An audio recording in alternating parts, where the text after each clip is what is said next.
تو اس میں مدرسے کی تو آپ نے بات کر لی کہ پاکستان کے اندر بھی اس کی وہی حیثیت ہو گئی، جس طرح سے آپ نے مثال بھی دی کہ جس طرح سے بدن انسانی میں دل کی حیثیت ہے، تو ہماری زندگی میں چونکہ اسلام ہے، مسلمان ہیں اس لیے.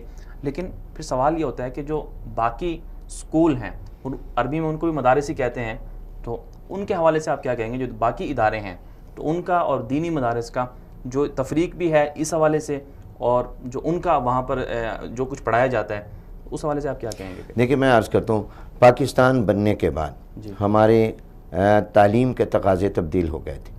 پاکستان بننے کے بعد ہمیں ایک ایسے جامع نظام تعلیم کی ضرورت تھی جو ہمارے جدید دور کے تقاضے بھی پورے کرتا اور ہمارے دینی تقاضے بھی پورا کرتا، اور یہ حکومت کی ذمہ داری تھی. مگر بدقسمتی سے ایسا نہ ہوا. جو مسٹر اور ملا کی تفریق بر صغیر میں آ کر برطانوی سامراج نے کی تھی، اسی تقسیم کو ہم نے برقرار رکھا. حالانکہ جب ایک اسلامی ریاست وجود میں آ رہی تھی اور ایک نظریاتی مملکت وجود میں آ رہی تھی، تو اب ہمارا نصاب تعلیم اور نظام تعلیم ان خطوط پر استوار ہونا چاہیے تھا کہ جو ہمارے ایمانی اور دینی تقاضے بھی پورے کرتا اور جدید تقاضے بھی پورا کرتا. ایسا نہ کیا گیا، چنانچہ مجبوراً مدارس کو اور علماء کو اپنا سلسلہ جاری رکھنا پڑا. اور انہوں نے چونکہ اس لیے کہ دین بھی ایک مسلم معاشرے کی ضرورت ہے، ایک مسلمان نے دین پر عمل کرنا ہے اور عمل کرنے کے لیے اس کو دین کا علم چاہیے، تو اس علم کے مراکز کے طور پر یہ مدارس وجود میں آئے اور یہ قائم ہوتے رہے. جو تعلیم اس وقت سکول میں دی جا رہی ہے، کالج میں دی جا رہی ہے، یونیورسٹی دی جا رہی ہے، میں سمجھتا ہوں کہ وہ بھی اسلام کے تقاضے کے مطابق ہے. اس لیے کہ اسلام صرف دین کا تصور پیش نہیں کرتا، صرف آخرت کا تصور نہیں پیش کرتا، اسلام دنیا کا تصور بھی پیش کرتا ہے. مجھے تو اپنے مطالعے کی حد تک اسلام کے اور قرآن و سنت کی روشنی میں یہ تقسیم نہیں ملتی کہ یہ دنیاوی علم ہے، یہ دینی علم ہے. مجھے جو تقسیم ملتی ہے وہ علم نافع اور غیر نافع کی ملتی ہے. جناب نبی کریم صلی اللہ علیہ وسلم کی دعا، اللہم انی اسألک علما نافعا، بالکل، اور ایک دعا میں فرمایا اللہم انی اعوذ بک من علم لا ینفع.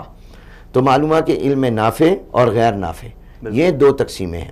لہٰذا اسکول، کالج اور یونیورسٹی کی جو تعلیم ہے وہ بھی ہماری ضرورت ہے، اس لیے کہ سائنس ہو، ٹیکنالوجی ہو، جغرافیہ ہو، ریاضی ہو، اور جدید جتنے بھی امور ہیں، معاشیات کا علم، یہ تمام ہماری ضرورتیں ہیں.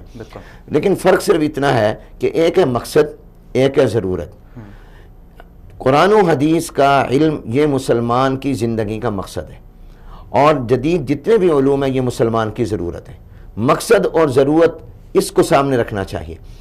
اس کو میں ایک مثال سے واضح کرتا ہوں. ہم ایک گھر بناتے ہیں تو ہمارے اس گھر کے اندر بیڈ روم بھی ہوتا ہے، کچن بھی ہوتا ہے، ٹوائلٹ بھی ہوتا ہے، اور مختلف چیزیں سٹور وغیرہ بھی ہوتے ہیں. لیکن ہمارا مقصد جو ہوتا ہے وہ آرام کا کمرہ، بیڈ روم ہوتا ہے. کچن ہماری ضرورت ہوتی ہے، لیکن ہم جب گھر ڈیزائن کرتے ہیں تو اس کے اندر ہم کچن بھی رکھتے ہیں، سٹور بھی رکھتے ہیں، باتھ روم بھی رکھتے ہیں، اور ہم اپنا بیڈ روم بھی بناتے ہیں. تو جیسے بیڈ روم مقصد ہے، باقی ضرورتیں ہیں، اسی طرح مسلمان کے لیے قرآن و سنت کا علم یہ مقصد ہے اور باقی تمام ضرورتیں ہیں. ہم ضرورتوں سے بھی آنکھیں بند نہیں کر سکتے.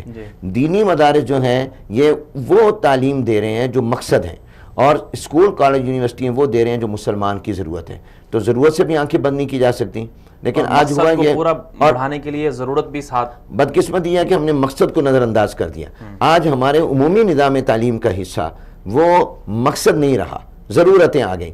مثال کے طور پر یہ کہا جاتا ہے، اور ابھی حال ہی میں پاکستان کے جو نو منتخب وزیر اعظم ہیں عمران خان صاحب، انہوں نے بھی اپنی پہلی نشری تقریر میں یہ بات کہی کہ ہم چاہیں گے کہ مدارس سے انجینئر، ڈاکٹر اور سائنسدان وہاں سے نکلیں.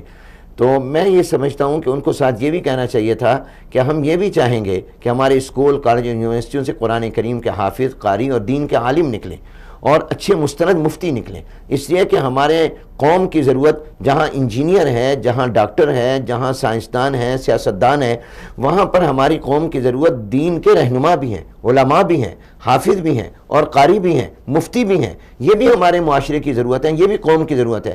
آج تک حکومت نے ان کو اپنا فرض سمجھا ہی نہیں، حالانکہ یہ پاکستان کے آئین کا بھی تقاضا ہے. تو اس لیے میں یہ سمجھتا ہوں کہ جو تعلیم دینی مدارس دے رہے ہیں وہ مقصد ہے، جو سکول، کالج، یونیورسٹی دے رہے ہیں وہ ہماری ضرورت ہے. ہونا یہ چاہیے چاہیے تھا کہ ہم ایک ایسا جامع نظام تعلیم بناتے کہ جو مقصد کو بھی پورا کر رہا ہوتا اور ضرورت کو بھی پورا کر رہا ہوتا. اب اس کو ہم کیسے حاصل کریں گے؟ اس کے لیے دونوں سائیڈ کو کچھ قدم اٹھانے ہوں گے، مدارس کو بھی اٹھانے ہوں گے اور گورنمنٹ کے تعلیمی اداروں کو بھی اٹھانے ہوں گے. گورنمنٹ کو اپنے تعلیمی نظام میں قرآن و سنت کے علوم لانے ہوں گے اور مدارس کو سائنسی علوم اپنے مدارس کے نصاب میں لانے ہوں گے.